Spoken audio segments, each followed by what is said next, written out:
Hi everyone, welcome to Poetology. This video was started when it was sunny outside, briefly sunny, and then all of a sudden the clouds came, it started raining, and it got really dark. So welcome to the UK in November. I hope you don't mind. I hope you enjoy the video as I filmed it.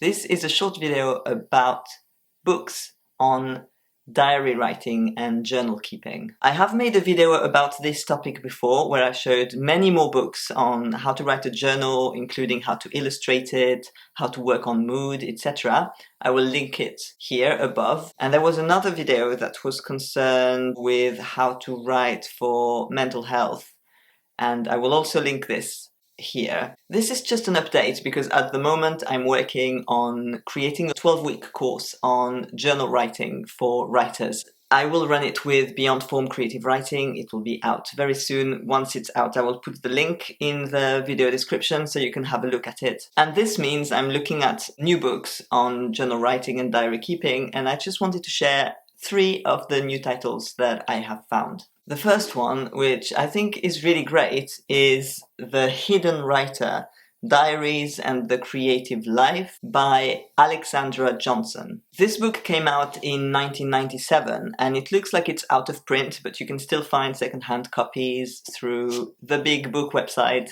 and possibly other places as well. Mine smells a bit of cigarette smoke, but I don't mind. I like books with a history. This one has a great introduction that I thoroughly enjoyed about writers' relationships to their journal and how, especially women, have used journal writing as a way of stepping into the literary world and a way of sharing, not really sharing because it's a personal endeavor, but reflecting on the writing process quietly in their own journal. Each chapter then looks at a historical writer and how she used her journal. So we look at the journal itself and how it is placed in relationship to her writing, starting with Marjorie Fleming and then Sonia Tolstoy, Catherine Mansfield, Virginia Woolf, and Alice James. So it's a really great historical outlook, and it made me very curious about Alexandra Johnson because the writing is very good, it's very well put together, it's very enjoyable. I was curious about what else she's written, and there's not a lot, but she's written another book on diary writing after this one, titled Leaving a Trace, on keeping a journal, the art of transforming a life through stories, which sound exactly like something that I really want to read. So I think I'm ordering it, even though, like the other one, it is also out of print.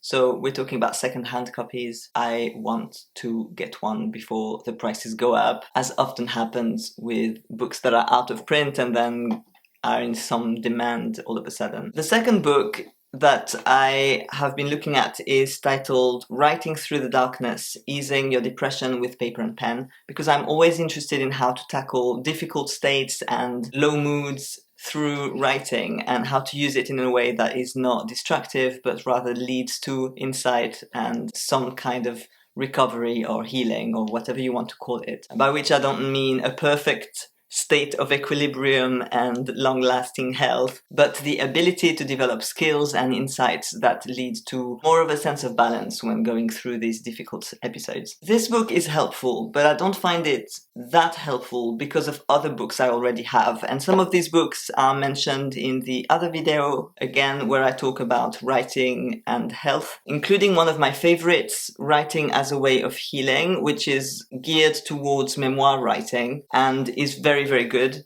And I also have this other book, Poetic Medicine, which I think is helpful if you're looking for prompts to write and ways to take care of yourself through writing. So I would say Writing Through the Darkness is good, but if you already have other books like this, it may not bring a lot of new ideas to your toolbox. But this also has a chapter on journaling and free writing to build a writing habit, which is great.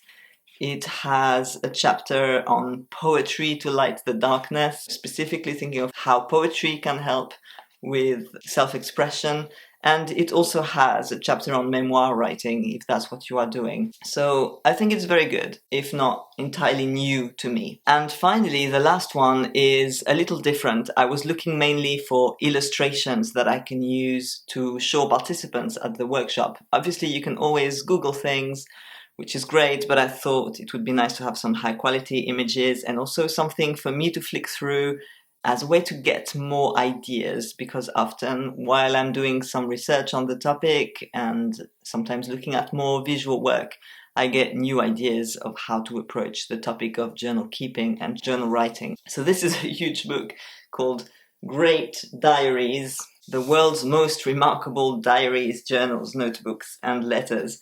It's the kind of book that I was crazy about when I was a kid, you know, with huge double pages, full of pictures, and then you get these short articles and descriptions for each picture.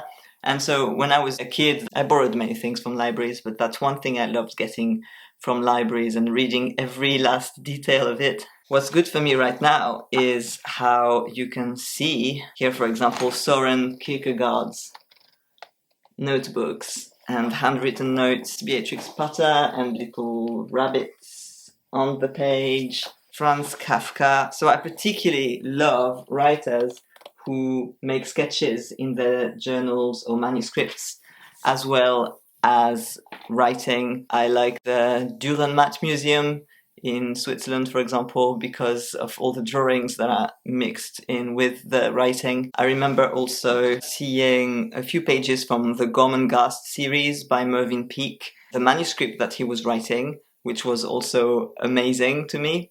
So yeah, this book really appeals to that. These are the 3 books I wanted to show you today. Again, I think Alexandra Johnson is worth looking into if you are interested in literary journal writing, and I will probably say more once I have started teaching the course, and I'm excited to discover her second book as well. As usual, I will list the book titles below, and I will also add the link to the course once it's online. If you want more information, you can also find it on my website or sign up to my newsletter. That's also added to my details in the video description. I hope you enjoy this video. The next 2 will be a little different because I've done a lot of videos where I talk about books, and in the next couple of videos I'm going to go out and about and show you different things. So I hope you enjoy that as well. Stay tuned, and I look forward to seeing you again very soon. Bye!